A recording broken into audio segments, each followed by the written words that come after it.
2018-011, County State Aid Highway 18 Culvert Replacement Project. Do I just go over the next ones? Yes, or do you have please. to add my one? Okay, thanks. And then requesting to move item 11A to the October 21st meeting. And requesting to remove items 5A and 5B from the meeting agenda for today.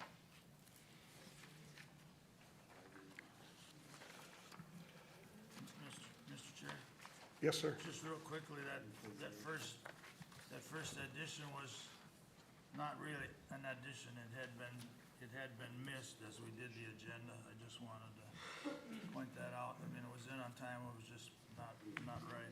Okay. All right, so I'll go over it again just to make sure we all get it right. So, just rolling through the agenda, under 5, we're removing A and B. Correct, Mr. Chair.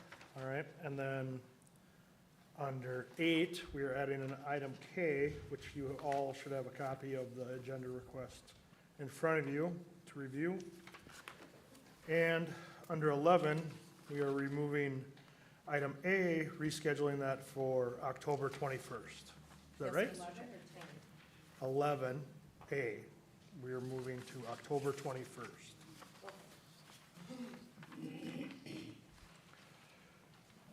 Move to approve the agenda with changes. Motion by Commissioner Kruger, is there a second? Second by Commissioner Chachka, any discussion? Hearing none, proceed to vote, all in favor say aye. Aye. Opposed? Motion carries. Consent agenda. No changes, Mr. Chair. Move to approve. Motion by Commissioner Wright to approve, is there a second? I'll second it. Second by Commissioner Kruger, any discussion? Hearing none, we'll proceed to vote. All in favor say aye. Aye. Opposed? Motion carries. Excuse me. I do have a couple proclamations that I'm going to read throughout the day, and 2 of them I'm going to address right now. The first one is proclamation for Manufacturing Month. Whereas the manufacturing industry is a critically important part of McLeod County's diverse economy and contributes greatly to the vitality of our communities. And whereas manufacturing contributed $58.8 billion to Minnesota's economy in 2024, representing 12% of the state's gross domestic product. And whereas Minnesota made goods from medical devices to farm equipment that are exported worldwide, adding $24.6 billion into the state's economy through manufacturing exports alone. And whereas McLeod County has a strong, growing manufacturing industry, providing 4,375 manufacturing jobs, representing nearly 28% of the total employment and equating to more than 1 in every job in McLeod County. And whereas manufacturing jobs in McLeod County provide rewarding careers with an average annual wage of more than $78,000 in 2024, which is nearly 37% higher than the county's overall average and reflects the highly skilled nature of modern manufacturing. Now therefore be it resolved, I, Joe Nagel, Chair of the McLeod County Board of Commissioners, do hereby proclaim October 2025 Manufacturing Month in McLeod County.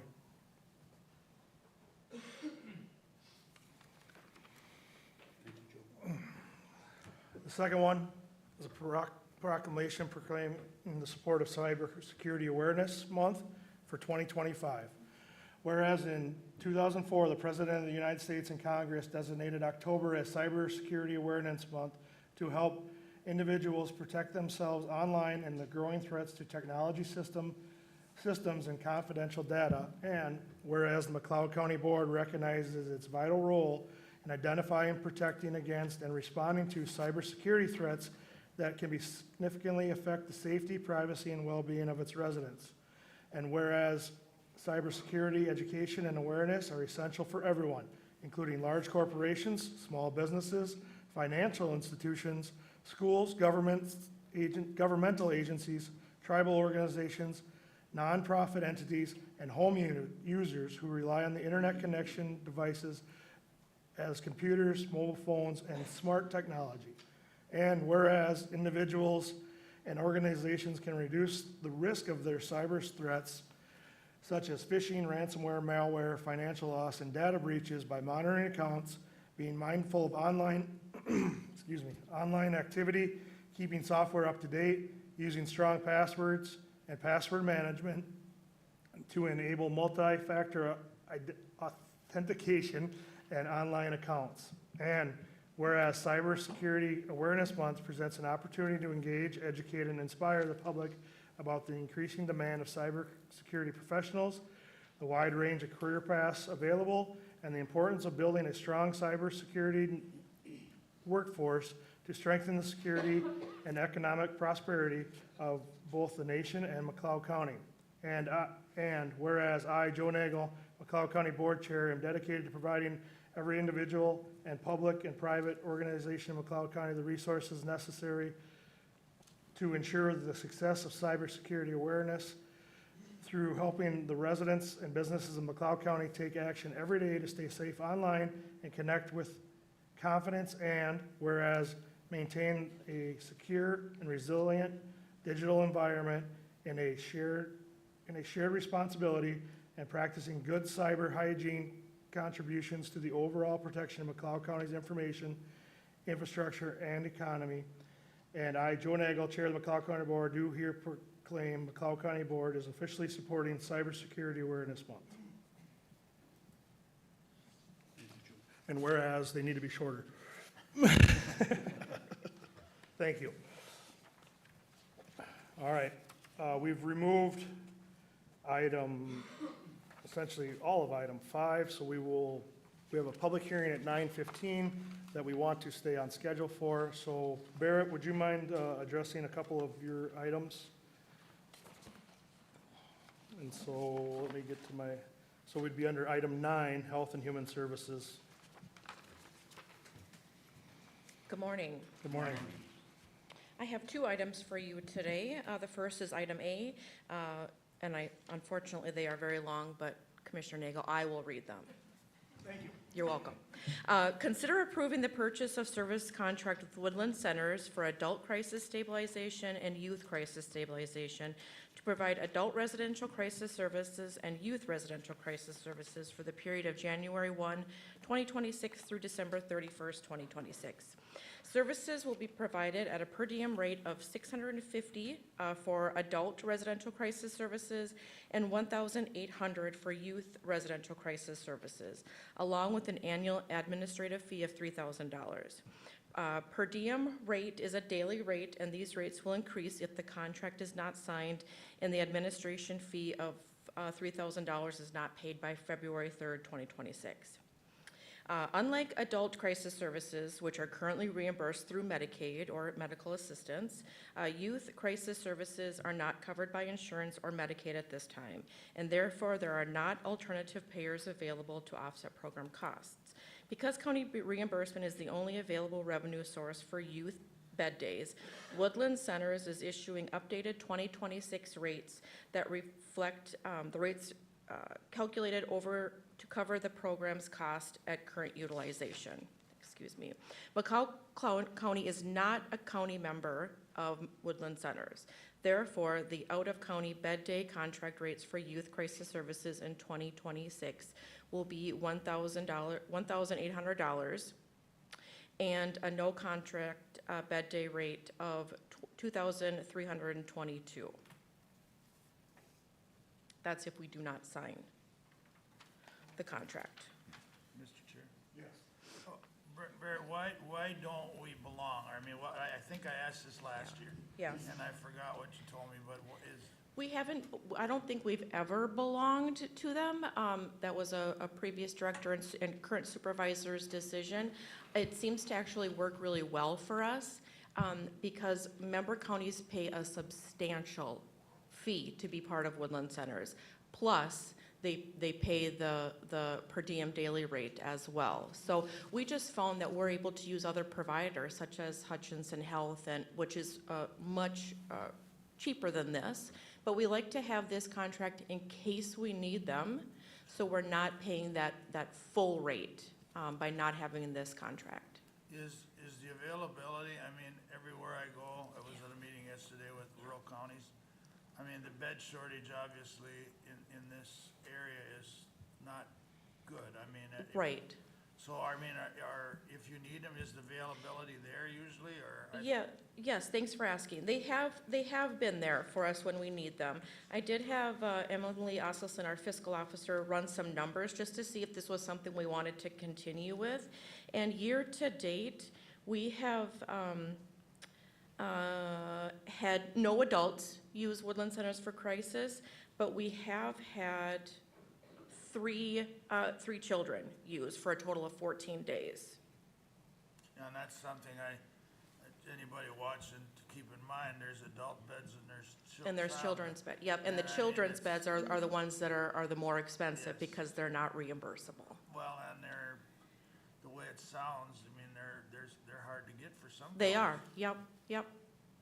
So while we don't use them enough to be a member county, we use them as needed, which is why we would want to enter into this contract, so we're not paying those really high rates, if that makes sense. And just for, Doug, are you good? No, I'm good. Just for me, just review the rates that we're considering. Yep, the rates that we are considering, I gotta make sure that I'm checking for adult, it is $650 per diem, and that is per day. For youth, it is $1,800.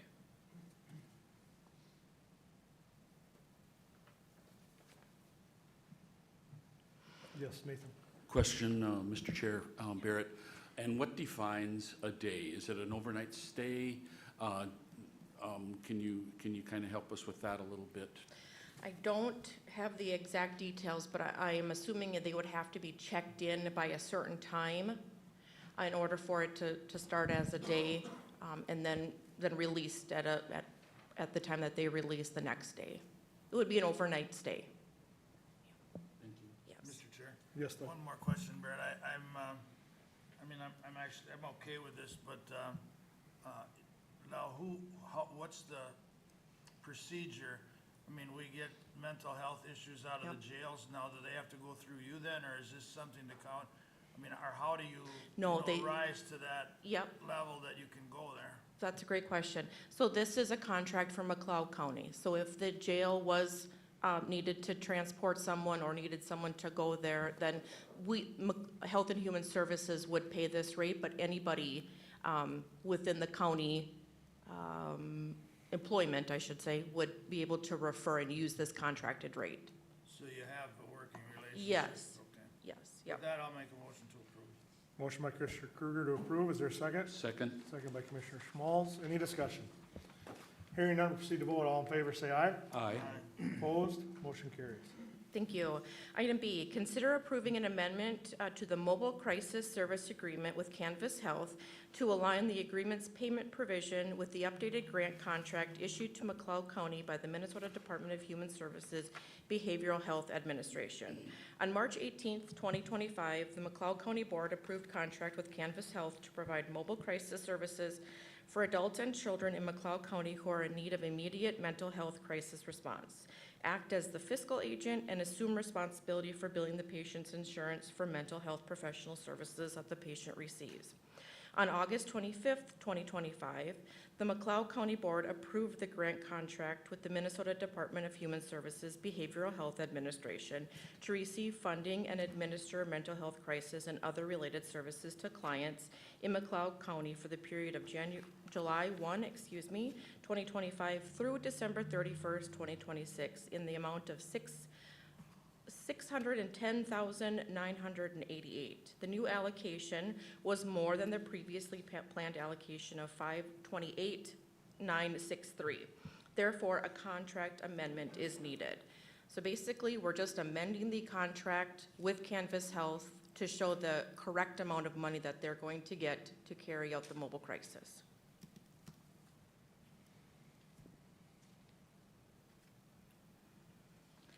All right. I'll move to approve. Is there a second? Mr. Chair, I'll second it. Second by Commissioner Schmalz. Any discussion? Mr. Chair. Yes.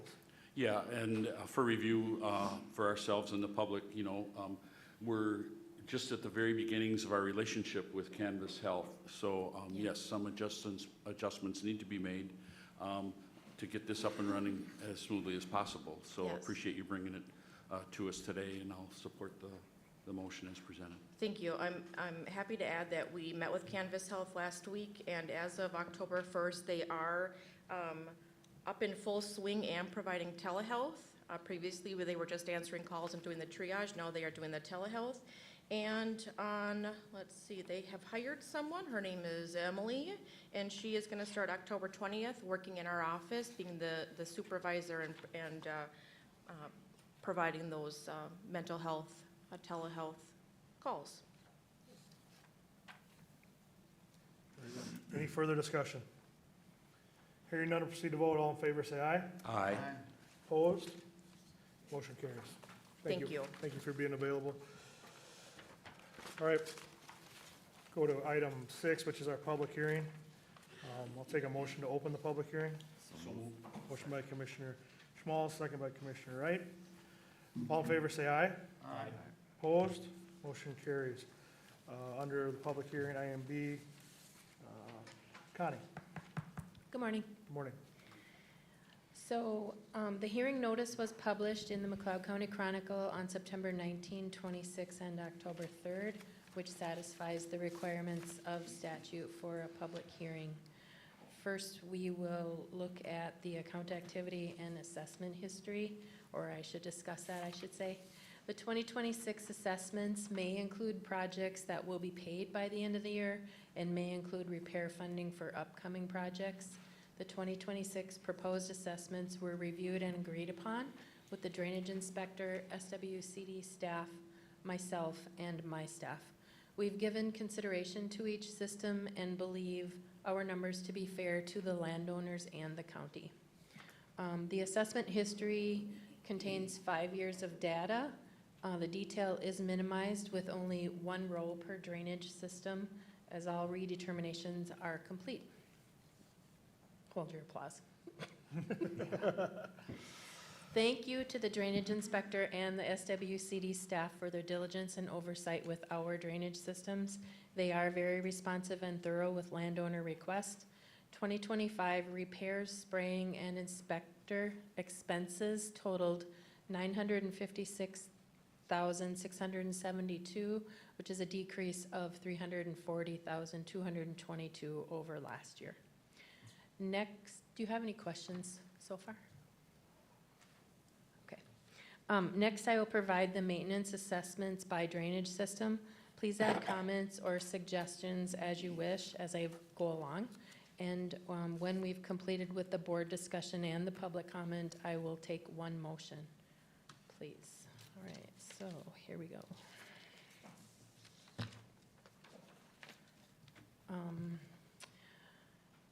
I will read the drainage system, the assessment amount, and the number of years with one caveat. The first system is the only one with a multi-year that I will read, and that is a 7-year, the redetermination for CD3 in the amount of $79,566. Again, that was for 7 years. The remainder of the systems are for 1 year, so I won't state that at the end of each assessment.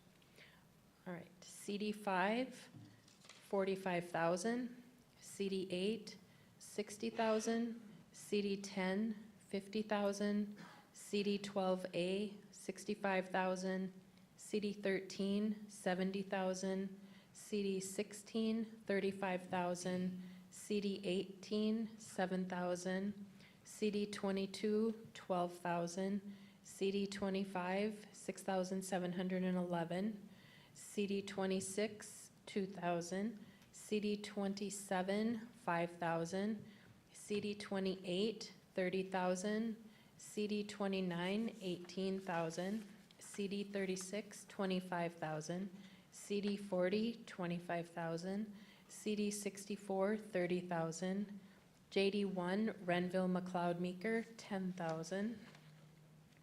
Sorry, I have to change my page. JD4, McLeod Renville, 25,000. JD5, Sibley McLeod, 4,000.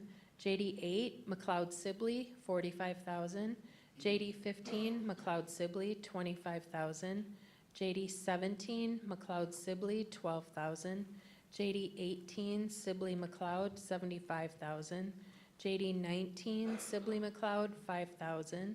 JD 24, Sibley McLeod Renville, 30,000. JD 28, McLeod Carver, 7,500. JD 15, Renville Sibley McLeod, 1,500. JD 111, McLeod Wright, 30,000. And that was a total of $835,277. I do have one other note as far as assessments. There are five multi-years in Carver that will be assessed coming up shortly. We're working with the administrator in Carver. They've had some staff turnover, and these were actually from 2024 redeterminations. They are the home county on all of them. Those will be put on, and also so will JD5 in Sibley McLeod. And I believe those are just a 1 year though. Any questions? Any questions for Connie? Mr. Chair. Commissioner Schmalz? Thanks, Connie, for putting the presentation together this morning. On the assessments where they show us 0, are we to assume then that those ditch systems have a positive balance to take care of some of the maintenance that may be required in the coming year? They do. Thank you very much. Connie, I don't want to interrupt your presentation. Are we to the board discussion of this yet, or do you have more to? We are. Nope, that's all I have to read off. Because I'm pretty good at interrupting you, so I just wanted to make sure.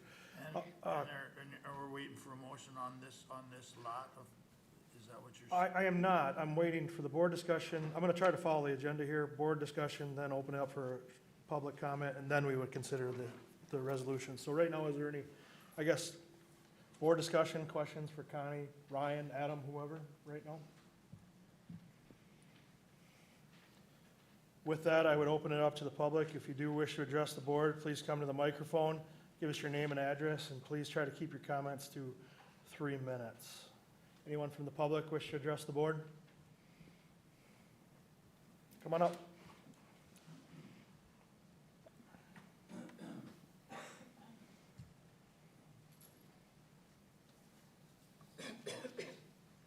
Yeah, my name is James Steinman, Collins Township.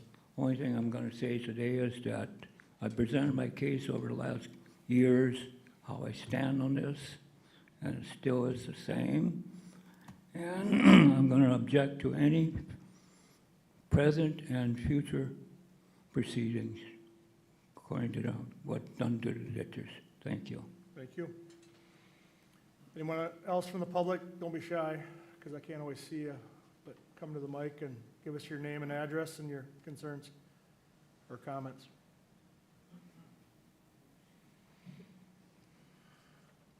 All right, seeing none. The agenda item number 2 is consideration adopting resolution 25 CB 22 to set the 2026 drainage assessments. Wishes of the board. So moved. Motion by Commissioner Wright. Is there a second? I'll second it. Second by Commissioner Kruger. Any discussion? Hearing none, we'll proceed to vote. All in favor, say aye. Aye. Opposed? Motion carries. Connie, do you wish to address the drainage interest Yes, piece for the please. general fund? So the final piece of the hearing is to set the 2026 drainage interest on loans from the general fund for the systems that are in deficit. Discussion may include items within the drainage activity. There are 11 county and 11 joint drainage systems with loans, which is a lower count than last year. But before you start clapping, unfortunately, the balance of all the general loans is increasing due to the work that we've needed to do on systems that were already in a deficit. So in 2024, the general fund loans at June 30th were $1,563,623. And in 2025, they're $2,012,949, which is about a $449,000 increase. Any question on the general loans balances or Okay. For reference, the 2025 McLeod interest rate was set at 4%, and prior year discussion and also current year discussion with neighboring counties, they are anywhere from 3 to 5%. On our one multi-year that we did have this year, we used 4%. And so considering our balances, it's the recommendation of the McLeod County Finance Director and me to set the 2026 general fund loan interest at 4%, and it remains there from last year. We believe that is still a fair amount to the landowners and to McLeod County. Mr. Chair, I believe that 4% also is a fair number. I'll still make that motion.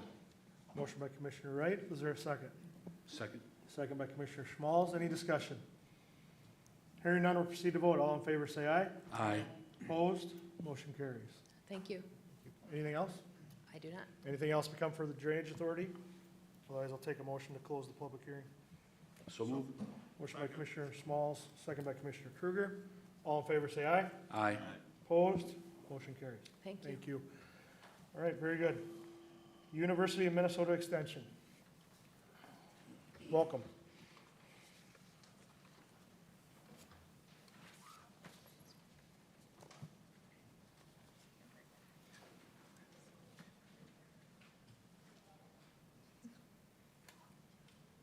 Stefan hooking you up with some technology here? All right.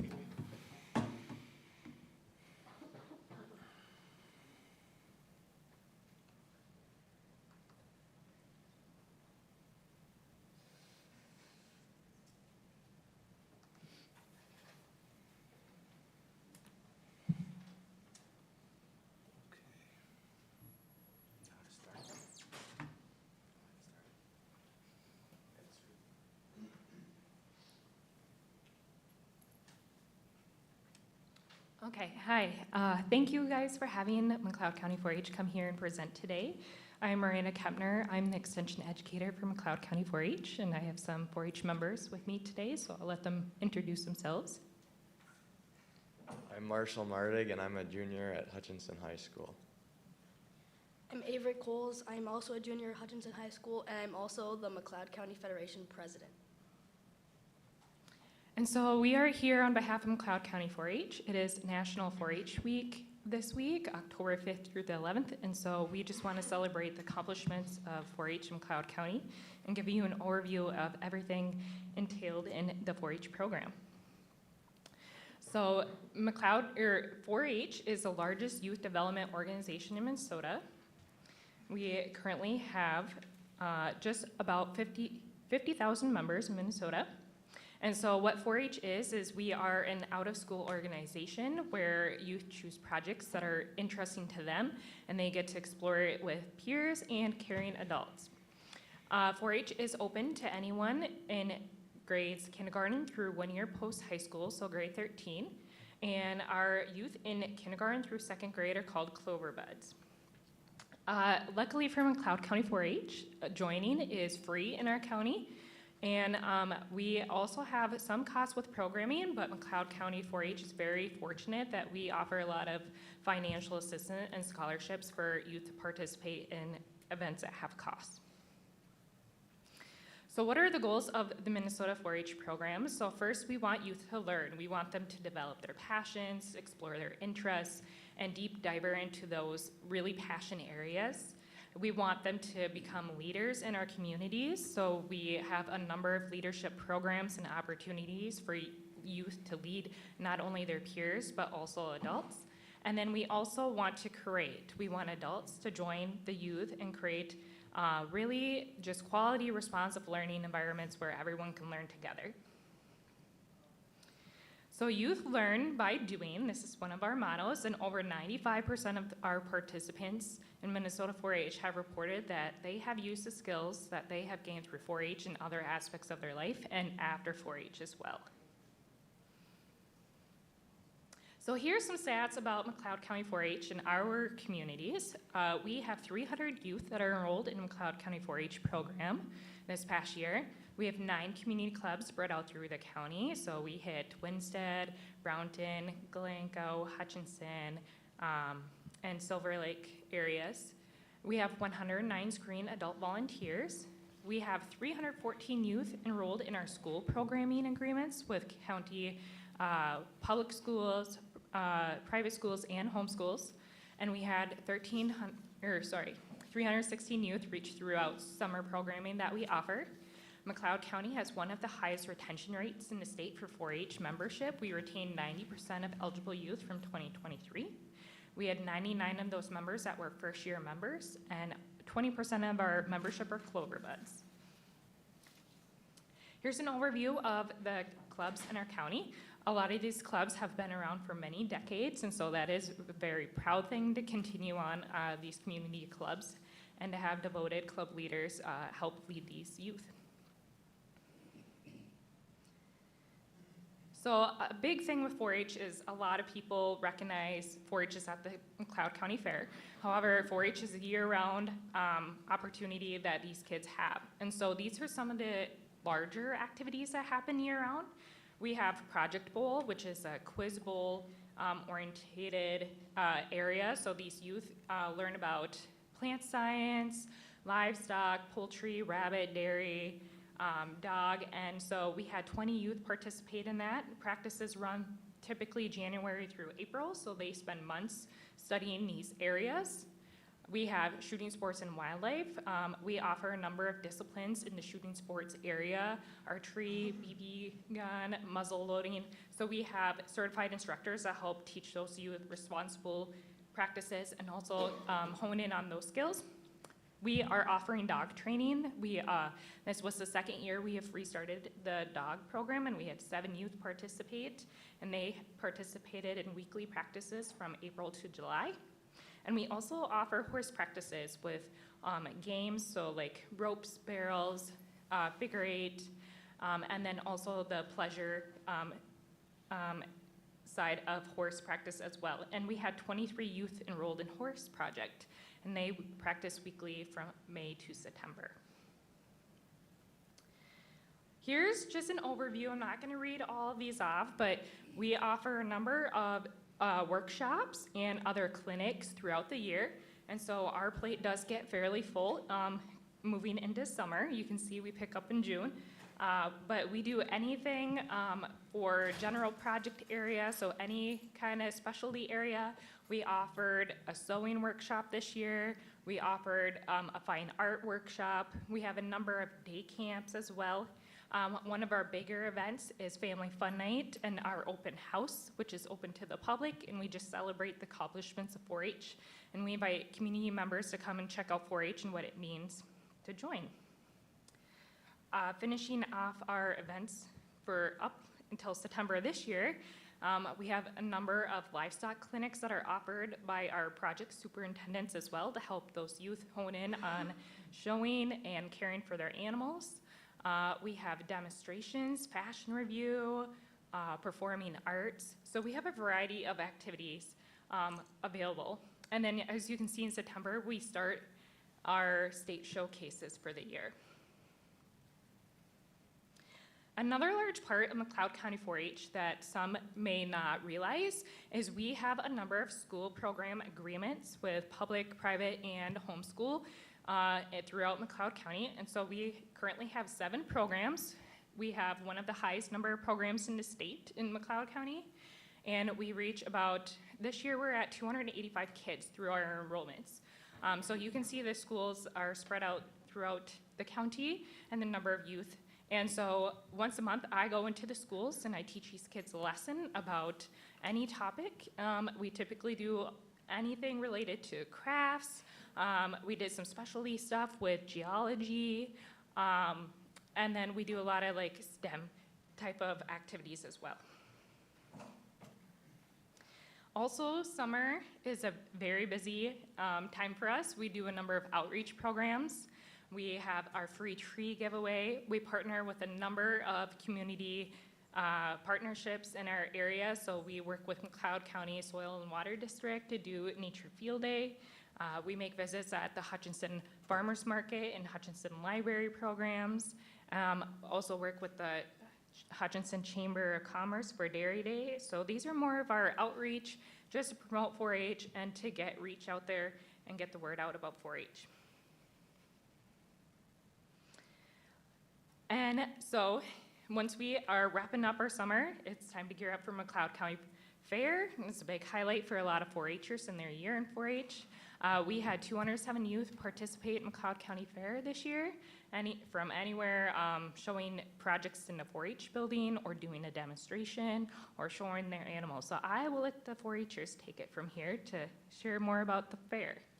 So at the 2025 McLeod County Fair, there were 2,105 projects exhibited, and then there were 460 hours put in by 4-H volunteers, and that was about $18,303.40 is the value of those volunteers. And then for the livestock auction, there were 80 exhibitors, there were 48 returning bidders, 17 new bidders, $100,400 in bids and donations, $80,320 back to the 4-H members. The Minnesota State Fair 2025, there were 50 youth livestock exhibitors, 3 youth llama alpaca exhibitors, 23 general project exhibitors, and 7 screened chaperones. And then the honors earned at State Fair this year were 25 purple ribbons, 51 blue ribbons, 9 red ribbons, 20 participation ribbons, 10 livestock grand champions, 3 livestock reserve champions, 10 livestock interview finalists, 1 livestock interview winner, 2nd overall for speaking up for animal agriculture, 2nd place in beef, 2nd place in swine, 7th place overall senior dairy cattle evaluation team, 6th place intermediate dairy cattle evaluation team, 4th place individual in rabbit judging, 4 dairy showcase participants, 1st, 6th, 10th, 16th, 1 dairy rising star, 1 youth in Minnesota State Fair purple ribbon auction.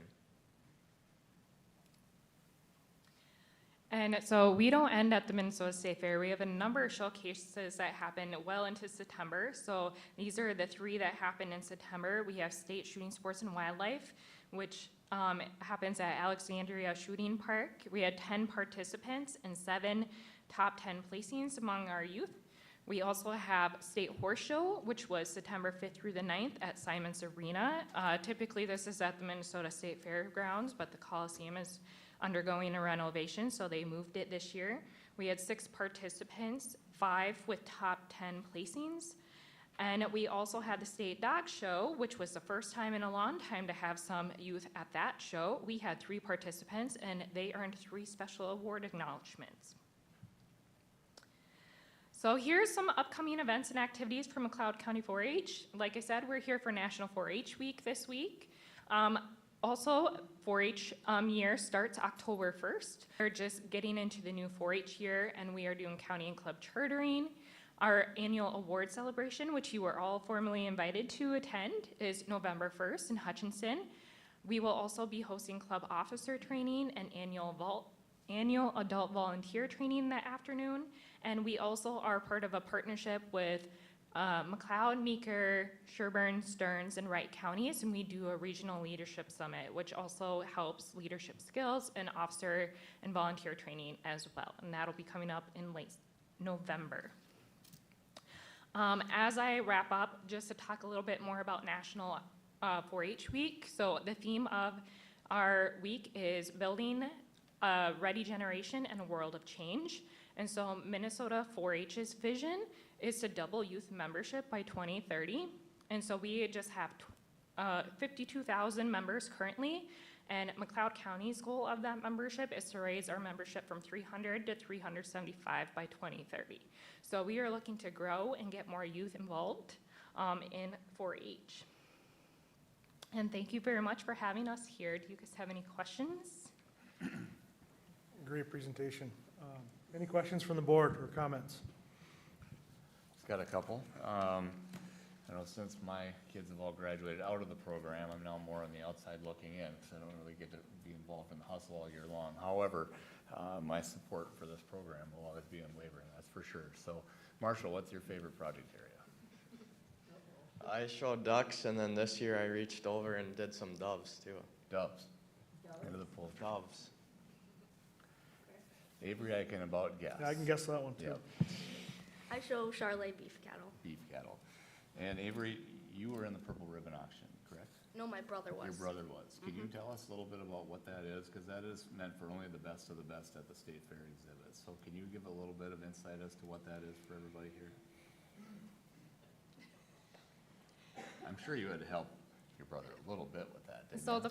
the Minnesota State Fair Purple Ribbon Auction is, it's an auction, so you have the choice to either sell the animal or get donation bids. The youth who win their way in, there's only a certain number of youth that get in, and they have to have the champion animal of some sort. So the auction has expanded over the past couple of years, include beef, sheep, swine, goats, and then they've started to add poultry as well in the last couple of years. So you gotta have the champion animal, and he had the champion Seminole steer, Bennett did. And then youth are responsible for finding supporters to get bids to bid on their animal. And that all happened within 24 hours after the show. So he had a very quick turnaround time to get support. And it was a lot of years ago that I saw it. And if you ever get a chance to see that, it's a spectacle, in a good way. It's really awesome. Not taking it away from McLeod County's auction, because it's wonderful and really supportive, but that State Fair one is, it's great. Oh, it's crazy. It's crazy. It's great. Well, are there any other questions from the board? If not, oh yes, go I ahead. don't have any questions, but I just want to let you know that I'm a great supporter of 4-H. My kids did it, I did it. And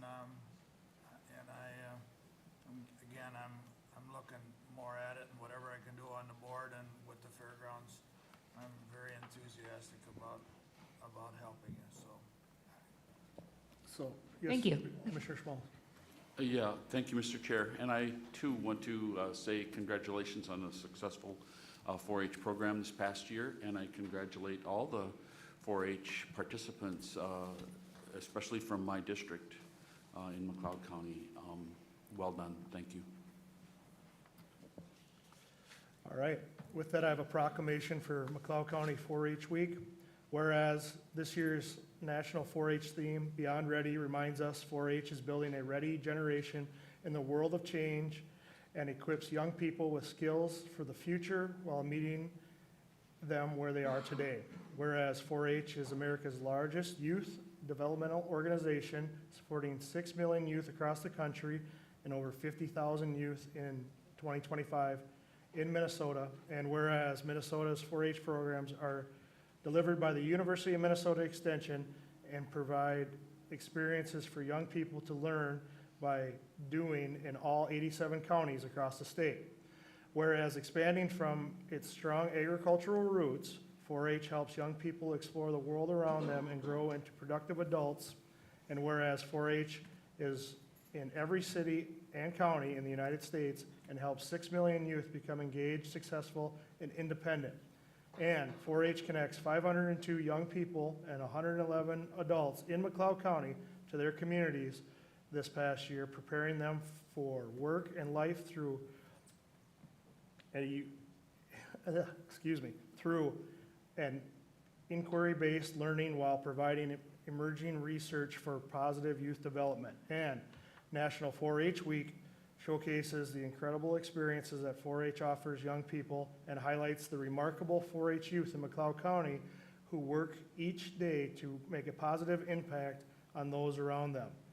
Now therefore, I, Joe Nagel, McLeod County Board of Commissioners Chair, do hereby proclaim October 5th to the 11th, 2025 as 4-H Week throughout McLeod County, and encourage all of our citizens to recognize 4-H for the significant impact it has made and continues to make by empowering youth with the skills they need to lead for a lifetime.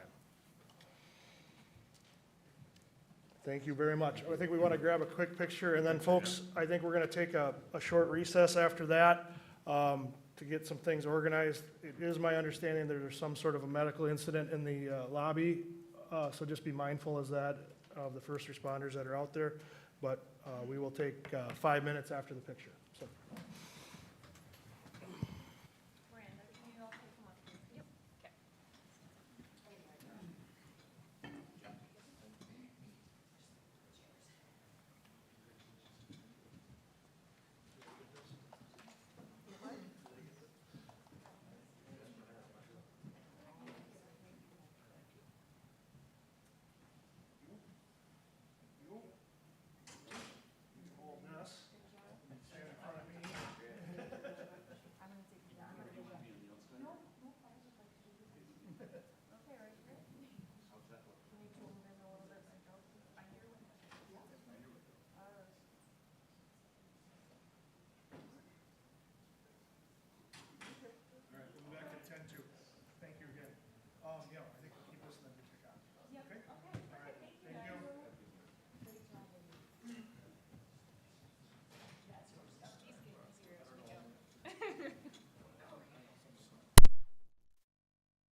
All right, we'll call the meeting back to order.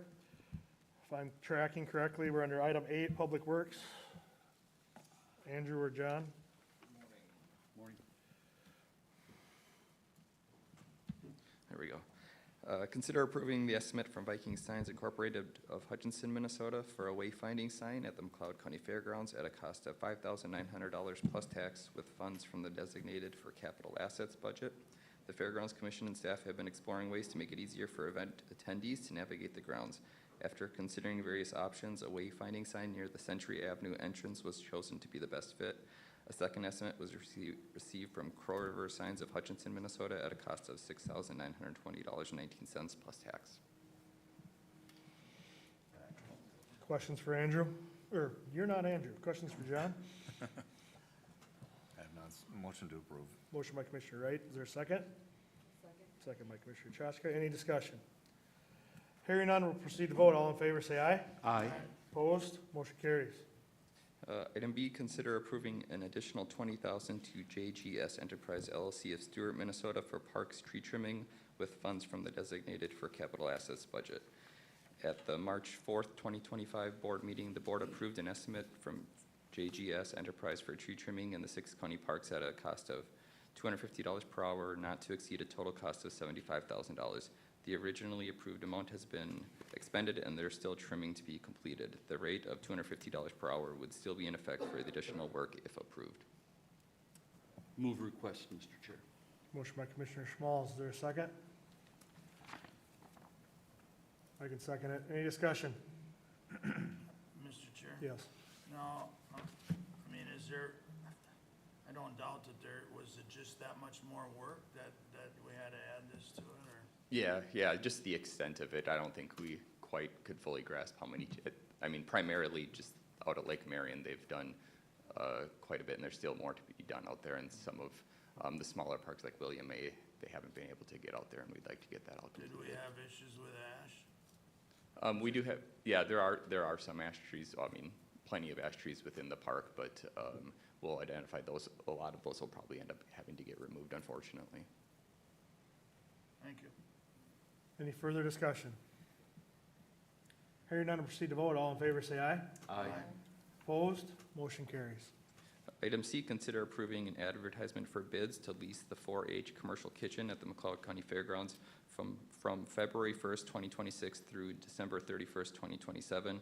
As discussed at the board workshop on May 20th, 2025, it is proposed to advertise for bids for the lease of the 4-H commercial kitchen in lieu of the renewal process currently in place. If approved, staff would bring a recommendation to the board at the November 18th, 2025 meeting.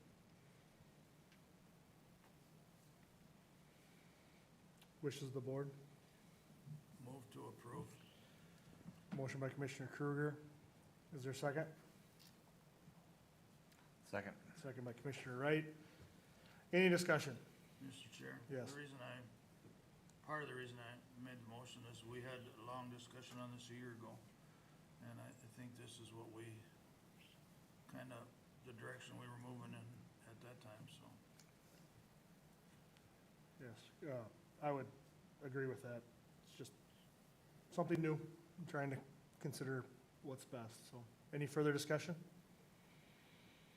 Hearing none, we'll proceed to vote. All in favor, say aye. Aye.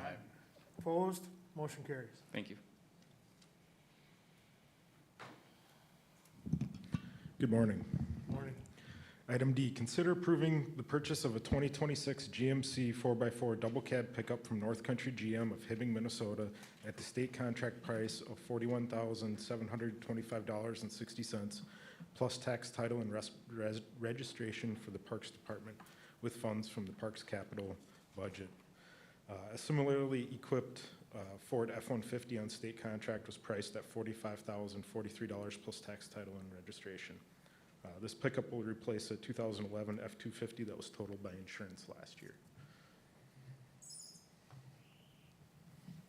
Move to approve. Motion by Second. Commissioner Wright, second by Commissioner Schmalz. Any discussion? Mr. Chair? Yes. Just one question, Andrew. When we acquire or purchase these trucks, do we send staff up to bring them back to McLeod County, or are they delivered? They are delivered. Thank you. Any further discussion? Hearing none, proceed to vote. All in favor, say aye. Aye. Opposed? Motion carries. Item E, consider approving the purchase of a 2025 John Deere R240 disc mower from Midwest Machinery Company of Glencoe, Minnesota at a cost of $11,000, which includes the trade amount of $4,500 for a Kuhn GMD 600 disc mower. That's a 2015 model year, with funds from the Highway Maintenance Equipment budget. Arnold's of Glencoe quoted $12,650 for a Kuhn GMD 240 HD disc mower, which included the trade of the same mower. This is part of our normal capital replacement program and is budgeted for 2025. So a Kuhn and a John Deere disc mower are essentially the same mower with a little different canvas flap and painted a different color. Mr. Chair, Yes. I got an 11th hour question for you, Andrew, that came to me yesterday driving back from my MRC meeting. Do we have a mower like the state has? I seen the state out mowing. Do we, I mean, that looked like, is that a time saver, or do we have something like that that takes, you know, half the ditch at a time, or has the capabilities of doing that? We do not. That mower that the state is using, it's basically a two-spindle brush hog mower. That mower requires about 145 horse tractor. At the bottom end, that's what MnDOT has on it right now, and it mows at about 3 miles an hour. We're mowing right now at 4 to 6 miles an hour, depending on how thick it is. So we have not gone that route, one, because we don't have the tractor that can pull it, and two, we can mow a little faster with our current mowers. Okay, well, it wasn't meant to be a gotcha question. It was just, I mean, is it something you look at as far as efficiencies? Yeah, we've looked at it, cost-wise, efficiency-wise, they're kind of a horse apiece. Okay. We also do have the skid loader attachment brush mower that we use for getting into Yeah, those and that works well. thicker areas too. as I'd well. move to approve. Motion by Commissioner Kruger. Is there a second? I can second it. Any discussion? Hearing none, proceed to vote. All in favor, say aye. Aye. Opposed? Motion carries. Item F, consider approving the purchase of a 2026 GMC 4x4 3500 crew cab pickup from North Country GM out of Hibbing, Minnesota at state contract price of $49,660 plus tax, title, and registration for the Highway Department with funds from the Highway Equipment Maintenance budget. Similarly equipped F-350 on state contract was priced at $54,402 plus tax, title, and registration. This is a budgeted replacement purchase. As part of our equipment replacement program, the pickup will replace a 2012 Chevy 3500. Mr. Chair, I'll move request. Motion by Commissioner Schmalz. Is there a second? I'll second it. Second by Commissioner Wright. Any discussion? Mr. Chair? Yes. I had a conversation with Andrew on this, and quite honestly, I told him I trust his judgment. We went through a number of things with the equipment, and, you know, just sometimes just because it's on schedule, maybe doesn't mean that you have to get rid of it, but I'm confident in his judgment and the management of these vehicles, so I will be supporting the motion. Any further discussion? Hearing none, proceed to vote. All in favor, say aye. Aye. Opposed? Motion carries. Item G, considering approving the purchase of a 2026 GMC 4x4 crew cab pickup from North Country GM out of Hibbing, Minnesota at the state contract price of $44,379 plus tax, title, and registration for highway and engineering with funds from the Highway Equipment Maintenance budget. Similarly equipped F-150 on state contract was priced at $46,870 plus tax, title, and registration. This is a budgeted purchase as part of our normal equipment replacement. This pickup will replace a 2010 F-150 with 140,000 miles, which is having front-end mechanical issues. That is a pickup for our engineering department. We did not have a pickup budgeted for them this year, but we had a maintenance pickup. So what we're going to do is we're going to swap a couple-year-old maintenance pickup over to the engineering side, and then this one will replace the maintenance pickup. Andrew, what am I missing between the Fairgrounds one and this one?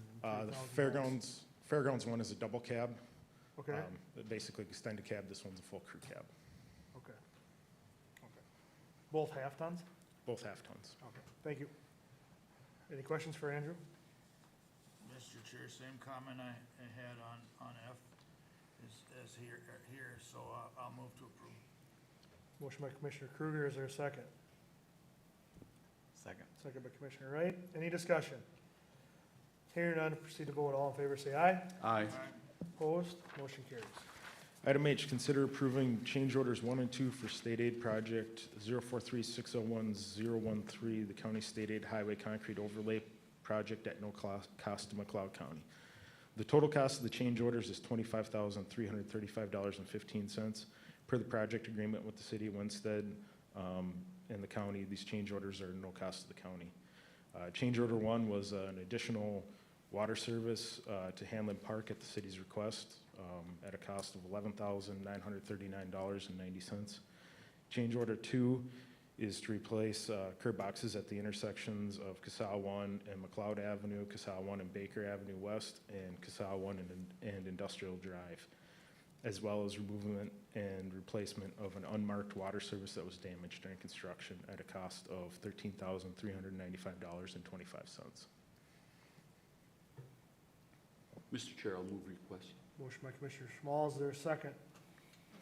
Second by Commissioner Chachka. Any discussion? Hearing none, proceed to vote. All in favor, say aye. Aye. Opposed? Motion carries. Item I, consider awarding county project 25005-010, the County State Aid Highway 5 culvert replacement project to Jerby Contracting, Inc. of Hutchinson, Minnesota at a cost of $82,447.90 with funds from the highway construction budget. 2 culverts on Casal 5 are failing and need replacement prior to the overlay scheduled in 2026. The engineer's estimate for the project was $84,786.33. Quotes were requested from 8 different contractors, and only one other quote was received from R&R Excavating of Hutchinson at $111,768.80. Mr. Chair, I'll move request. Motion by Commissioner Schmalz, is there a second? I'll second it. Second by Commissioner Kruger. Any discussion? Mr. Commissioner Chair. Schmalz? Andrew, thanks for bringing these to us today. I think this gets us out front on the anticipated work that we want to do on County Road 5 next year, so thank you. Any further discussion? Hearing none, proceed to vote. All in favor, say aye. Aye. Opposed? Motion carries. Consider awarding county project 250700013, the County Road 70 culvert replacement project to Jerby Contracting, Inc. of Hutchinson, Minnesota at a cost of $67,224.40 with funds from the highway construction budget. 1 culvert on County Road 770 is failing and needing replacement. The engineer's estimate for this project was $60,778.40. Quotes were requested from 7 different contractors and only 1 other was received, which was from R&R Excavating of Hutchinson, Minnesota at $72,923.75. Mr. Chair, Yes. just for transparency, is there anything out of the ordinary are these just, I hate to call them a standard replacement, but I mean, are these what costs are running to, or can you break down a little bit of the costs? I mean, is it culvert costs or mobility costs, or what are driving these costs? It's mainly the granular backfill that's driving these. And I'm trying to get away from doing a straight vertical cut and backfilling with clay materials and then ending up with a frost boil and a bump on these culvert replacements. So we're putting frost tapers in and backfilling with granular. And you've explained to me you're leaving them open and then it's for, one frost season? Yep. And then covering them, which makes sense to me, but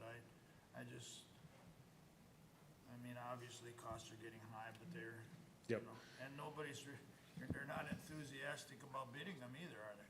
No, they aren't. And we would try to take these on ourselves in-house, but these culverts are fairly deep culverts. We don't have the equipment that's big enough to get down that deep and do it efficiently. So that's why we're contracting these out. Thank you. All right, admittedly, there's a lot going on this paper right now. I don't think I have a motion for this yet, do I? I'll make a motion to All right. approve. Motion by Commissioner Kruger, second by Commissioner Chachka, and I apologize for that, but it's better to ask than not have it later on, so. Any discussion? Hearing none, proceed to vote. All in favor, say aye. Aye. Opposed? Motion carries. Then the addition, Andrew? Yep, item K, consider the award of CP 025018011. This is the CSA 18 culvert replacement project to Jerpy Contracting, Inc. of Hutchinson, Minnesota for $125,871.40. We have one culvert on that road that is failing and needs replacement prior to our concrete overlay scheduled in 2026. We requested quotes from 7 different contractors and only received one other, which was R&R Excavating again at $131,286.09. The engineer's estimate was $106,889.86. Mr. Chair, Yes. again, what drives are these bid just to put in and then leave, that the surfacing is not in on this bid? The surfacing is not in on this bid, They you're are correct. not. Yep, this is a fairly deep culvert that is, 10-plus feet deep. And the location and the depth is what usually, that drives the difference in those costs? Yep, and pipe size. Okay, move to approve. Motion by Commissioner Kruger, is there a second? Second. Second by Commissioner Wright. Any discussion? Hearing none, proceed to vote. All in favor, say aye. Aye. Opposed? Motion carries. Thank you. Thank you. All right, on to environmental services.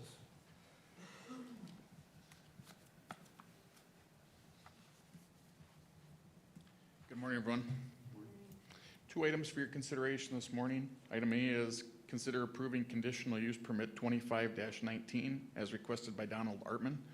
For an accessory building greater than 2,400 square feet, it would be a 52 by 64 building, which is a total of 3,328 square feet on a platted parcel. This platted lot is zoned R1 rural residential and described as 5.09 acres, Artman Acres, Lot 1, Block 1. It is located in Section 34 of Winston Township. Winston Township Board heard this request on August 14th, 2025 and recommended approval. The McLeod County Planning Commission heard this request at their public hearing on September 24th, 2025 and unanimously recommended approval. Don Artman had some property on a building site just north of Glencoe that he sold, and he owns Big Don's Cathedral in Lester Prairie, so he does restore some classic vehicles, and this building is simply for storage of some of those vehicles. Any questions for Mark? Or wishes of the board? Mr. Chair, I'll move request. Motion by Commissioner Schmalz, is there a second? Second by Commissioner Chachka. Any discussion? Hearing none, proceed to vote. All in favor, say aye. Aye. Opposed? Motion carries. Item B is consider approving conditional use permit 25-20 as requested by Greer Montgomery to grow cannabis in an existing accessory building. That building would be 48 by 140, or is 48 by 140, for indoor cultivation. The crop would be harvested, dried, and transported to a processing facility in the Twin Cities metro area. There will be no signage with this request. The driveway will be gated and a camera installed if approved. This parcel is zoned agricultural and described as 10.37 acres of the west half of the northwest quarter, Section 7, Helen Township. The Helen Township Board heard this request on August 14th, 2025 and recommended approval. The McLeod County Planning Commission heard this request at their public hearing on September 24th, 2025 and unanimously recommended approval with the following conditions. Number 1, no processing, manufacturing, or retail sale of product will be allowed on this site. Number 2, a new conditional use permit will be required if more than 5 non-resident employees are performing work on site. Number 3, odors resulting from this use shall not be readily detectable at or beyond the property line. Number 4, wastewater from the operation of indoor cannabis cultivation shall be captured in an on-site holding tank and disposed of at a licensed wastewater facility. No on-site disposal will be allowed. Number 5, all requirements of Minnesota Office of Cannabis Management Rule 9810 and all appendages pursuant to Minnesota Statute 342 shall be followed. And number 6, the applicant shall notify McLeod County Environmental Services if the operation ceases. With that being said, I just want to point out in the packet, we did receive a couple letters, one from the city of Glencoe and one from the Glencoe School District. They are items 270, on page 275 and 276 of the packet. And they were just, had voicing their concerns in regards to the proposal. Mark, anything to add outside of the request that you read? I do not. Mr. Hanch? I don't have anything to add for the board at this time, beyond what's already in the packet. I mean, it sounds like there was a fairly robust discussion at the planning commission, so, and I think that's at least referenced in the packet. So if you have any questions, I can try to help, but nothing else to add. Thank you. Thank you. Any questions from the board? Mr. Chair, Yes. I have no issues really, but for sake of transparency, I'd just like to hear someone from there on the conditions and are they acceptable? They seem to be in my paperwork, but I mean, are they all acceptable conditions? So with that, if someone from the audience that represents the application wants to come forward, this isn't a public hearing, but we do try to do our best to hear everybody that we can. So just kind of limit your comments and make sure, I guess for lack of a better term, don't repeat them, so we only have to hear them once. Again, I have no problem, but I'd like to hear it right from the horse's mouth that the conditions are acceptable and you're gonna work with them, because we have a good staff and we will expect compliance, so thank you. Just give us your name and go ahead. I'm, excuse me, Greer Montgomery. This is my partner, Jeremy Erickson. Nice to meet you guys. And so we applied for a license through the state of Minnesota, and we had our attorneys help us with all the paperwork. We got accepted through the state, like they said, went through the Helen Township meeting, then went through the zoning meeting. We're fully transparent on the operation. We're following all the state guidelines, setbacks, and then also the rules from the OCM. The building, if you drive by it, you'll never know it's any different than the boat storage building that it has been for the last decade. All odors and everything will be contained. There's air scrubbers to make sure that we don't have molds, pathogens for state testing. In return, that scrubs the air from any odor involved. There'll be minimal traffic. Only a couple people are required to operate it, except for during harvest time.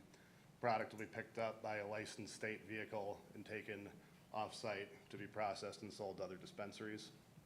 If you have any other questions? No, I'm not. I looked at those conditions again, and I was more concerned about the conditions we put on, that Mark just read. I mean, they're acceptable to you? Yep, absolutely. Okay. No, I have no issues, but I just wanted to get on record that both of us are doing our jobs, so.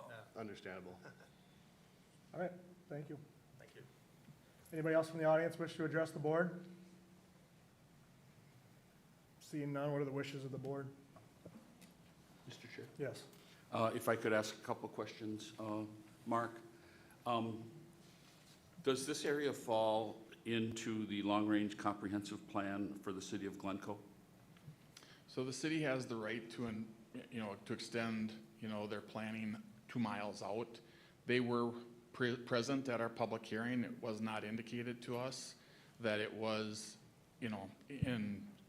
wasn't adversarial to their plan. So I can't answer that 100%, but it wasn't brought up by city staff, nor was it put in the letter that it's in opposition to their plan. The concern that the city had and the school district had to do with the setback issue. The ordinance amendments that we adopted earlier this year in regards to that stated that you have to be 1,000 feet from a school, 500 feet from an athletic field playground. The parcel that the playground is on is also, part of it's a rental property for ag. So that was the concern.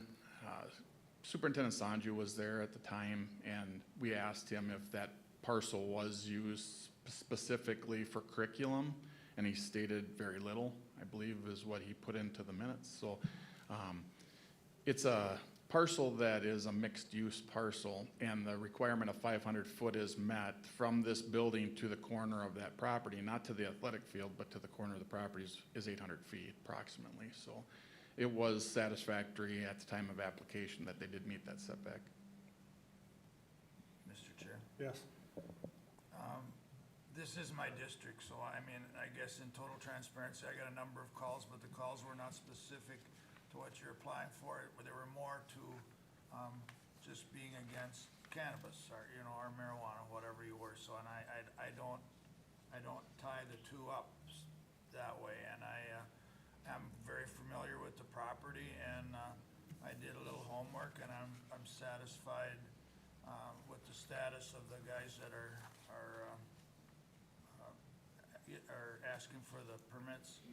I do have one request, though, because it's my district again.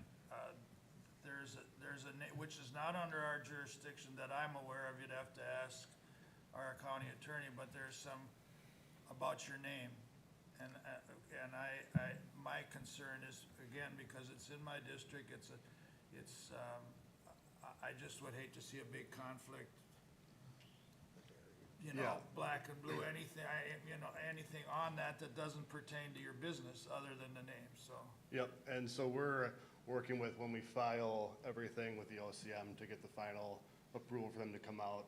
We've spoken with Falcon Farms. I didn't realize there was another Falcon Farms. When I applied with the state, I thought they would have picked up on it, and I guess it's because it's an LLC versus incorporated, but we're changing that so there won't be any confusion with mail or names or anything like that. Well, my point would be just, I like to see harmony. Harmony's good in my world, so I don't. Absolutely. Yep. Thank you. Nathan, do you have anything else? Yeah, thanks, Mr. Chair. Sorry about that. I do have some concerns about the location. The proximity to the property that the school district is using, and also the proximity to the city of Glencoe. Question I'll have for the applicants. So we're looking at a conditional use permit, today, and we're putting a limit on how many employees can be on the site. Am I correct with that? That is correct. So the condition that was placed on there in regards to that, the ordinance requires if you have more than 5 non-resident employees in an accessory building larger than 2,400 square feet, kicks you into another conditional use permit for home occupation. That's the reason why we put that limit on there as a condition. Thank you. And I understand, the intent there. And then when I review the materials on your growth plan, I see that in year 2 or year 3, if you do grow, you're already talking about, correct me if I'm wrong, 10 employees, and we're back here looking at another conditional use permit just because of the growth of the business. Am I correct on what I'm reading in the board packet? So if we do expand with the limited size of the property, everything like that, if we were gonna try to put anything else on that property, then we would have to, my understanding, get another conditional use permit. But our other options would be just to buy another facility, different location, different city. They don't necessarily have to be on the same property. So, Mr. Chair, those are some of the concerns I've had with the amount of the employees and the proposed growth the company may experience. I probably won't be in favor of the conditional use permit as is presented today. I'm considering the citizens of Glencoe, the citizens of the school district, and I'm just not ready to put my name of approval on the project today. Thank you. Mr. Chair, if I may? Yes. So that conditional use permit, your question in regards to if they did expand over the 5 non-resident or built another building for expansion, it would trigger a new conditional use permit, and yes, that would be back in front of you. And just because I think it adds to Nathan's point, just go over real quickly how we can bring any conditional use permit back if we have any issues. Yeah, so the standards that you've put on there as far as the conditions and the performance standards that we have in the current zoning ordinance, if they're in violation of those, we have the right to bring that back in front of you for a review at any point in time. Typically, the process is for us to identify the landowner that they are in violation, and there is mitigation that's required, and if they do not agree to follow the steps that we lay out, that's when they appear back in front of this board. It does not happen very often, but it has happened in the recent past. Mr. Chair. Commissioner Schmalz. Yeah, Mr. Chair, and Mark, I understand what you're saying, and the fact that we have an established business and now we're bringing them back into a conditional use permit because of expansion really how should I say that, I think puts us in a difficult position in dealing with a conditional use permit, let's say 2 or 3 years from now. Those are concerns that I have. Commissioner Kruger?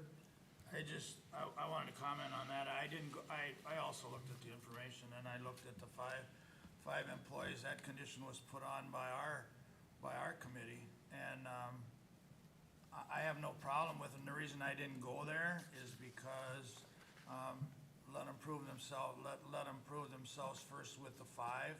I mean, quite honestly, on the economic development and job growth, I hope it succeeds. I mean, you know, I know this is a controversial subject, but quite honestly, you know, the state made the rules, and we're here to make sure they follow those rules as far as the CUP is concerned. So, I truly, I understand the concerns of some, and again, these came on my calls, but I see no reason because of how, they're establishing their licensing and their permitting. I don't know,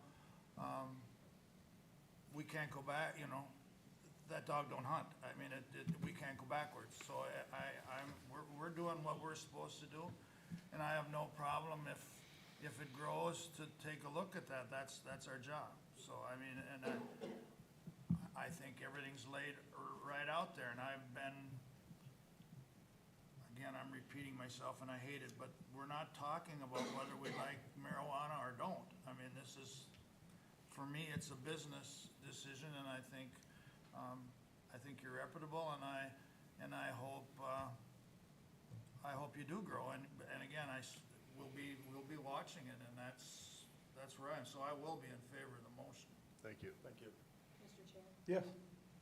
I was unable to attend the planning commission meeting that day, so I appreciate you guys coming again today, and I think you were at one of the other ones with the original zoning. I have talked with staff and some of the other members on the board and read through the lengthy minutes that Sandy sent me. Again, I'm gonna agree with Doug on this. I think we're more afraid sometimes of what might happen, and we don't like what it might be, but we have to give them a chance. We have to follow the rules, and that's, I think they're very well laid out. Again, if they exceed that 5 employees, great, good for you guys. And at this point, I will also probably be voting yes for it, so thank you. Thank you. Anything else from the board? I'll make a motion to approve the.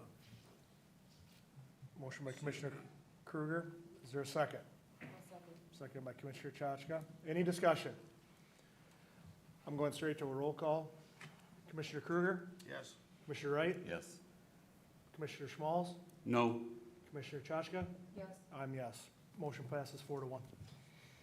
Thank you. Thank you. Thank you. Good luck. Appreciate it.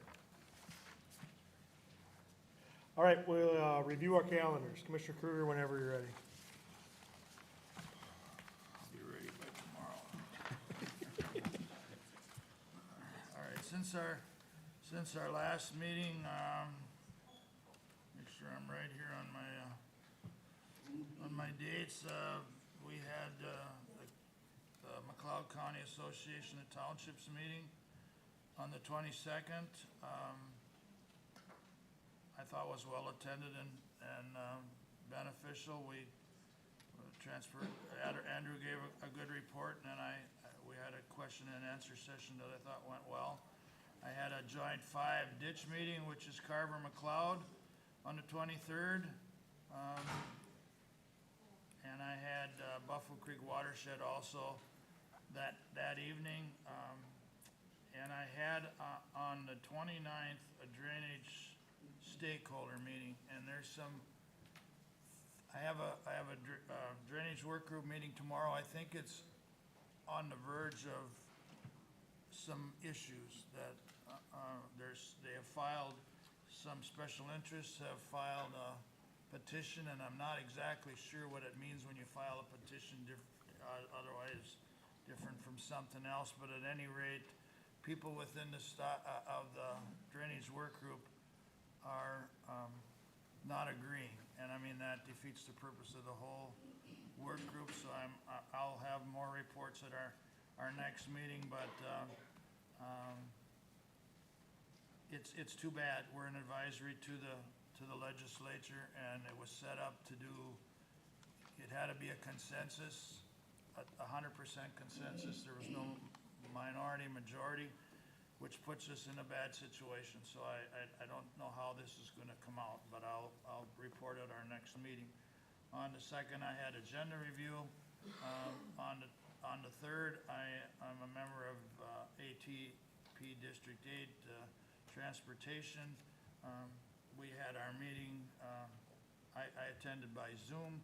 There's some issues there with some of the projects being halted because of safety, and I hate to admit it that I kind of understand, but there's been workers on the road been getting hurt in the construction zone, so I understand there's some stoppage on some projects there, and I heard, or we were informed that there's 2 transmission lines for renewable energies defunded, and I don't exactly know how that affects us. I know it affects transportation. Andrew's gone right now, and it's because of the carbon footprints or carbon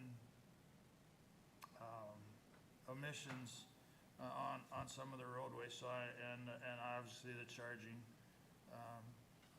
for the electric cars on their charging stations. Yesterday I had MRC, which is Minnesota Rural Counties. We basically had our annual meeting and picked our priorities, and I guess our top 3 priorities, and I can't remember if it's in this order, which we have our managers lobby the legislature is, the number 1 was Health and Human Services, SSIS, is that right? And this is something, in my opinion, it should have been done a long time ago with some of the issues that we have with Health and Human Services. If they'd fund getting them,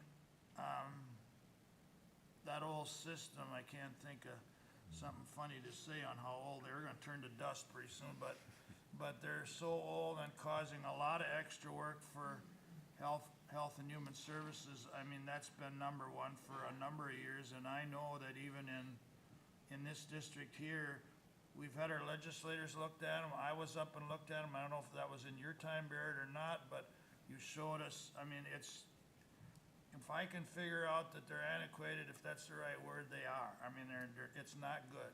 And that's number 1. And obviously, mental health is in there as well because the shortage of beds. Some of the money that was given, what was it, $30 million or whatever? It's not, it doesn't give you many beds. I mean, it just doesn't go very far. And then the landfill solid waste issues, and which we are, you know, being we have the big landfill in McLeod County, we are, you know, at least I am, I'm very watchful over that, and there's some dissension with MPCA on whether we could use some alternatives, and I'll just say it, burning, and some of that, and MPCA is now being led by a lobbyist against all burning. I mean, I'm not gonna get into it today, but that's something to keep our eyes on. And then I just wanna give a recognition. I hope I get this all right, because honestly, I got it out of the paper. I happen to know both of these people. We have Jay Woods, which is Westwood Farms in Plato. They just returned from the World Champion Horse Show with 3 World Champion horses, and in Louisville, Kentucky it was. And I just would like to recognize them. And then also Van Karg from Hutchinson. He was in their, I don't know if it was their convention in Las Vegas, but he was recognized as the National DA Volunteer of the Year. And I mean, he works tirelessly. As long as I've known him, he works tirelessly at that, and I think he should be recognized as well. That's all I have. Thank you. Okay, over the past couple weeks, there's been a little bit of a lull in my meeting assignments, which I guess has helped me get some of my farm work done. I did attend the McLeod Association of Township meetings, and over the past couple weeks, I continue to receive calls and emails on what is something that McLeod County and other counties will need to deal with, is the option of the rifle versus shotgun, which we've talked about. We continue to receive concerns and comments on that, and I just tell people that at some point, yes, we'll have a meeting, and quite honestly, I'm not afraid to throw the legislature under the bus for that one, how they propose that on us. The other issue that I've been receiving calls on within the last few weeks, and this is more on the road safety, is the intersection north of me, which is 115 and 7 intersection. I've been getting a number of calls within the last few weeks on these safety concerns there. There's been a lot of close calls, and it's getting to be more and more of them. And I've been in contact with Andrew from Public Works, and he's trying to come up with ideas and monitoring things. There is some crash data there that it's not really a silver bullet as to what's doing it, more than just people not paying attention when they cross the intersection. And that seems to be a bigger and bigger topic, and quite honestly, this intersection has all safety precautions on it already, with the turn lanes, the flashing stoplights. Highway Department is doing a great job of keeping all that in place, but it seems like it doesn't matter how many millions we spend or hundreds of hours we put into it. Distracted driving is just a price tag that you can't fix it. As a farmer, I get to drive a tractor or a semi. I'm up a little bit higher and kind of see what people are doing in their car, and it's quite amazing to see it really is amazing to see what people come up with. I've seen laptops jammed in the steering wheels. I've seen magazines with chip clips holding them in place. Saw a mirror propped on the dash while a lady was putting on makeup one day, and all these are at highway speeds, so they're obviously not paying attention to the road. Even this morning on the way over, I drove through this intersection to get here, and saw a driver with a cell phone, even with the steering wheel, driving, actually stopped, but on his way through the intersection was obviously paying more attention to the phone than if there happened to be anybody else coming. So the distracted driving is something that, again, it doesn't matter how much we spend. We're not going to get through that, I'm afraid. And it just brings up more and more defensive driving on some of these intersections. So I know we're doing a road tour today. I don't know if we're close to this intersection, but the people that live around there are really asking for more options, and I don't even know what they are. But very thankful that Andrew is watching this very closely as well, and we'll see what that means down the road. But you just got to be careful and watch. That's what it really comes down to. So thank you. Thank you. As for me, I've had a tremendously busy couple weeks, but not necessarily with county stuff, but, so sorry for that. But the things that I have been working on or trying to remain diligent on, some personnel issues that are going through the personnel committee and the discussions that will come to the board in the future. I don't typically get a lot of calls, but the rifle versus shotgun one is one that is coming up, and we will be addressing that at some point. I don't know when, but it will be addressed at the county board level.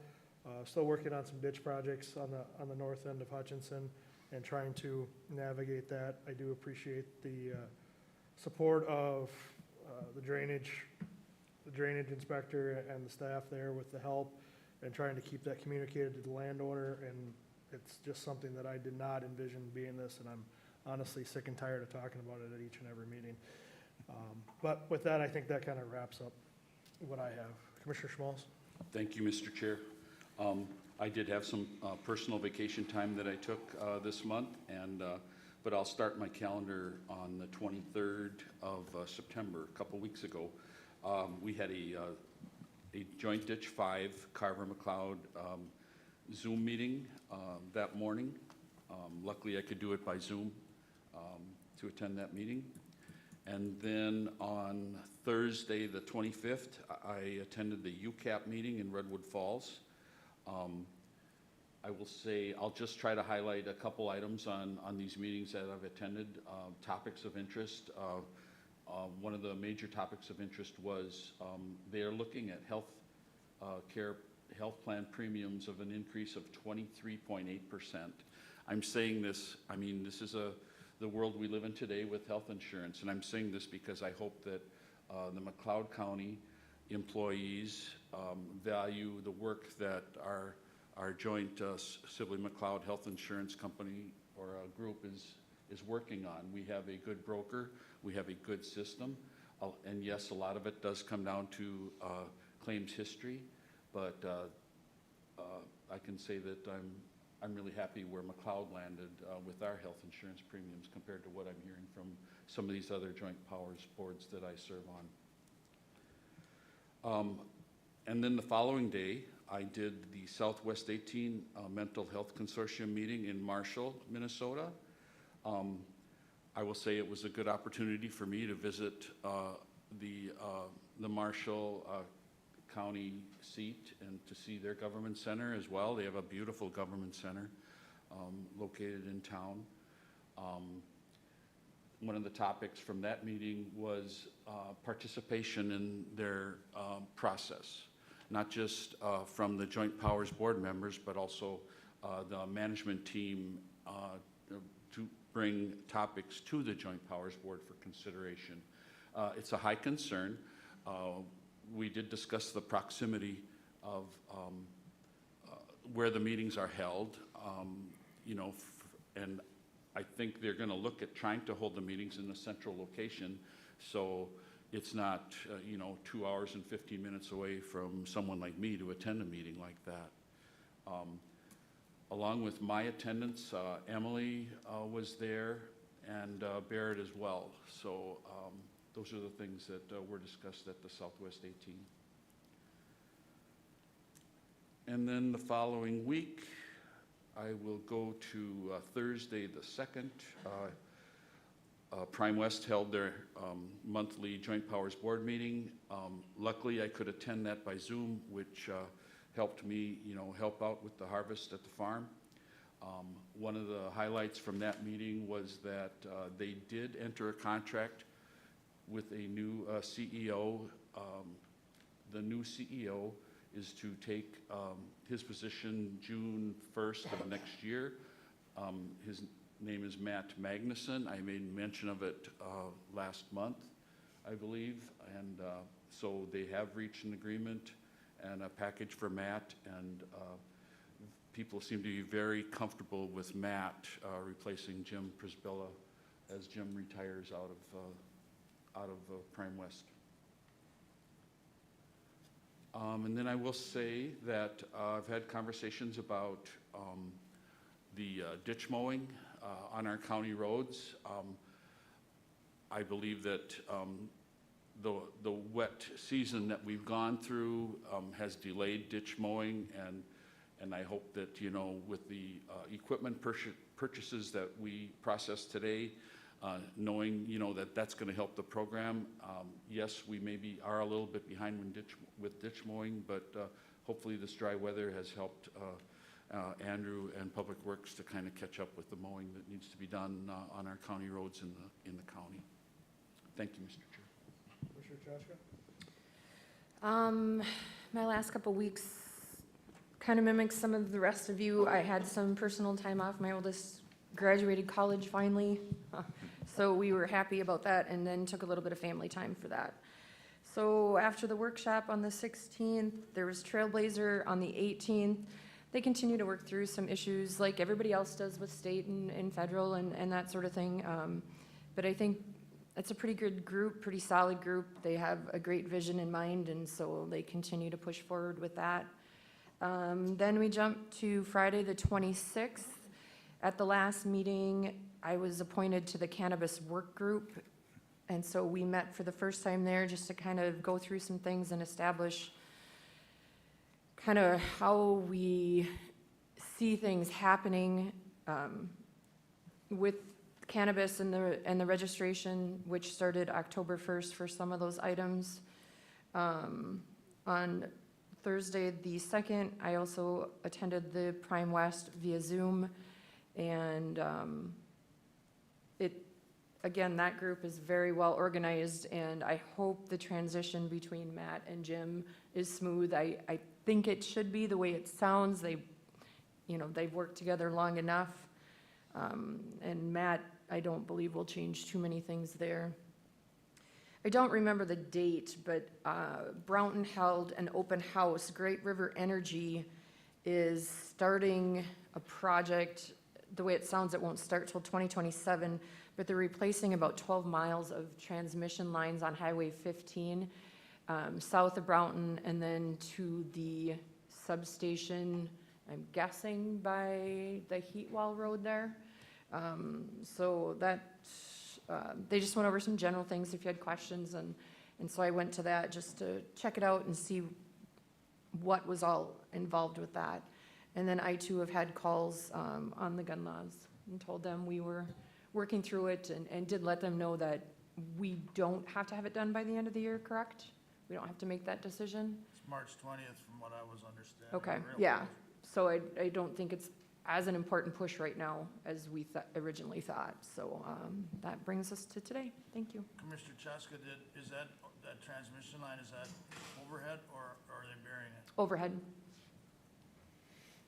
Anything from the attorney's office? Administration, anything other than the agenda items? No, Mr. Chair, just agenda. Go ahead. Thank you. We removed item A for next week, or next meeting, excuse me. Item B, cannabis retail business registration update. As Commissioner Chutchka noted, we did start our work group and we met. I think we had a productive conversation and good discussion regarding what direction to head with the, I would say, somewhat limited guidance that we've had from state and it just not being finalized. The county attorney was out of the office that day, and thank you to Ryan. He sent Attorney Steve Ott, and that was helpful as well, and our county attorney has offered to help us as we go through the process ongoing. I just want to read you a little bit about what we did.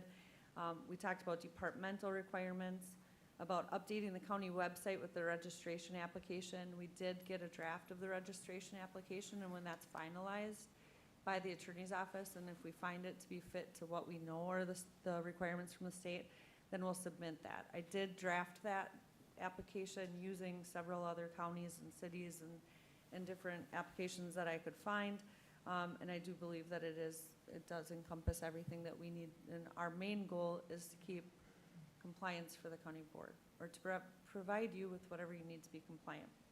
And just a reminder that it's retail registration, so it is such a small piece of what is really going on with the Office of Cannabis Management with the state and what our requirements are.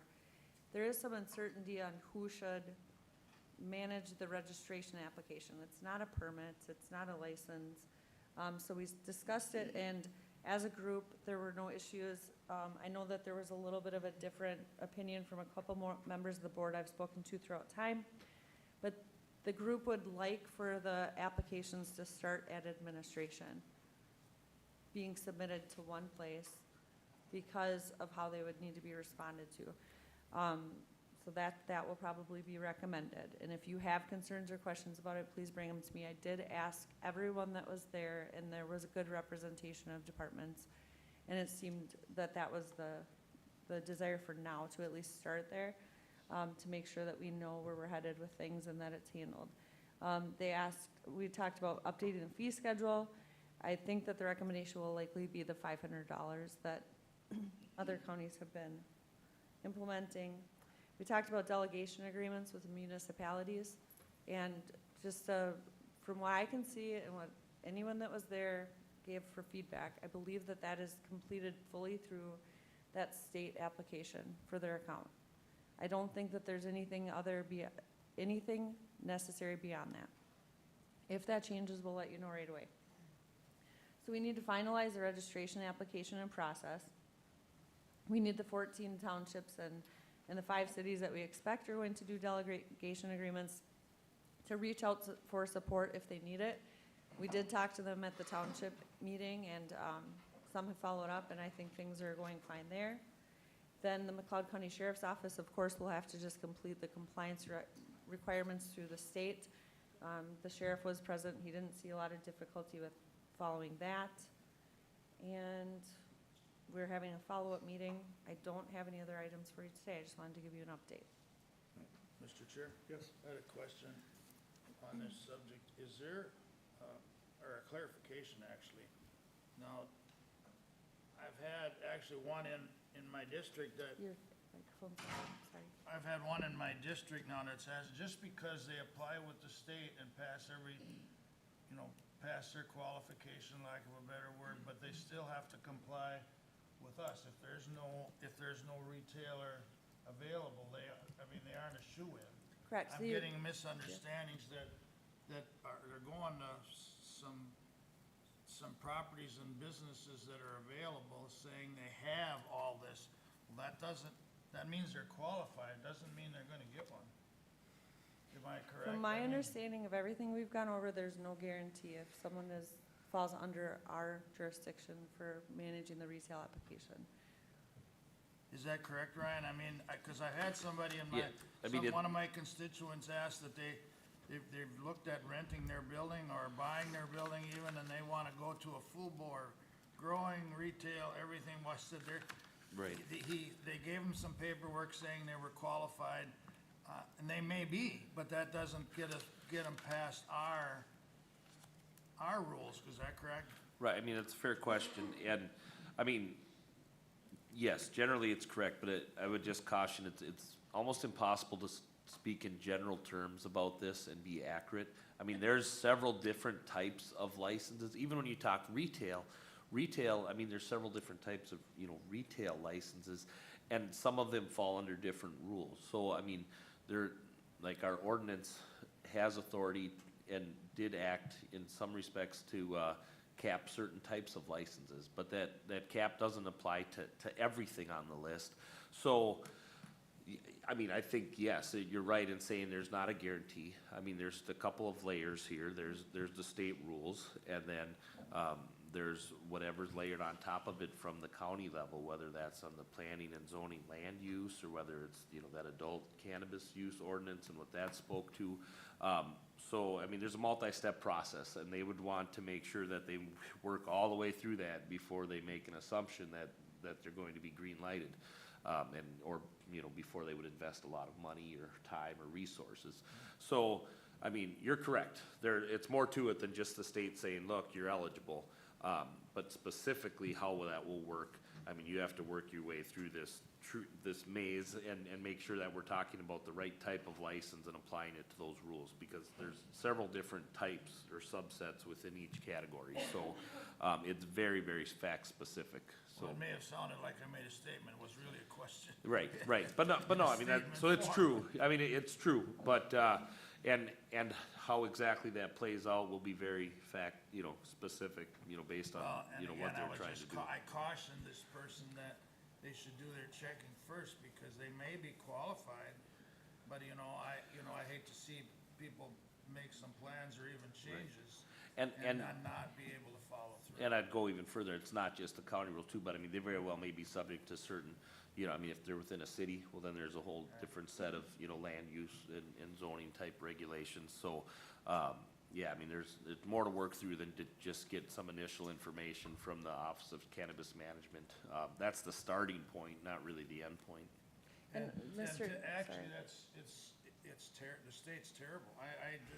We had quite a talk with the counties yesterday at our meeting, and it's all over the board, and some counties' fault. I mean, they are not prepared, they don't understand what's going on, and they're not able to get any, or they think they're not able to get. I'm happy with our guys that are getting us some information, but they have none. And I won't try to spend a lot of time on this, but I mean, right, I don't go over all of my meetings. I was at the end, or the leadership conference for the MCA since our last meeting. That's where all the elected county attorneys are invited to attend. And I mean, that's the consensus. I mean, there's some frustration is kind of the general consensus about what feels like some rules that have changed, or the goalposts have been moved at various times throughout this process. Or at least that uncertainty piece. I mean, that we're not alone in feeling that. but it's good to be proactive in meeting with our, I mean, I think this work group's the right move to get our different department heads or staff, in the same room talking, working through these issues. So we're doing what we need to do. And I think when you talk to applicants that are, or citizens that are feeling a bit frustrated, I mean, I think you should acknowledge that there's been some uncertainty in this process. This rollout's been slow, and, you know, it's been a pretty bumpy road, but that's really not by our creation. We just have to do our best to work through it along with the citizens that are looking at, you know, potentially applying. Thank you. Thank you. What I wanted to add, Mr. Chair, was just that hopefully all of our work on the application and everything that you've been doing for how long, and that should help clear up any questions someone would have when they're going through the process with us. That's our goal. Make it easy as possible for you to have the information you need to make an informed decision, and hopefully take some of the heat off of Mark Tuletsky and his department, because we want to make sure that the people meet the requirements that they have to when they get that far. So thank you. I think it was good to have that today, that example of just something else, even though it's not the same license. It's just, we're all going to have to gain experience at the same time. So we're doing the best with the information we have, and we thank you for your support. Anything else on that? Okay. And we are leaving in a few minutes for the annual highway tour. So I'm just going to go over the rest of the items quick. Item C. One moment, I'm sorry. Item C, notification to the county board per Minnesota statutes, section 469.175, subdivision 2 of the city of Hutchinson, proposal for a decertification of tax increment financing district 4-22 and an establishment of tax increment financing district 4-25. The draft tax increment financing plans were included in the board's packet. The advisor notes that removal of parcel is included in the TIF, Tax Increment Financing District 4-22 decertification. The proposed new TIF District 4-25 will be a redevelopment tax increment financing district with a maximum term of 26 years. Tax increments collected from the TIF district will enable the city to facilitate the acquisition and demolition of 2 substandard downtown properties into a new 45 key hotel redevelopment. A map of the district is included within the TIF plan. The city reserves a right to make changes to this draft document prior to the public hearing. However, the authorized costs will not increase. The city of Hutchinson will hold a public hearing on Tuesday, October 28th, 2025 to receive public comment on the TIF districts.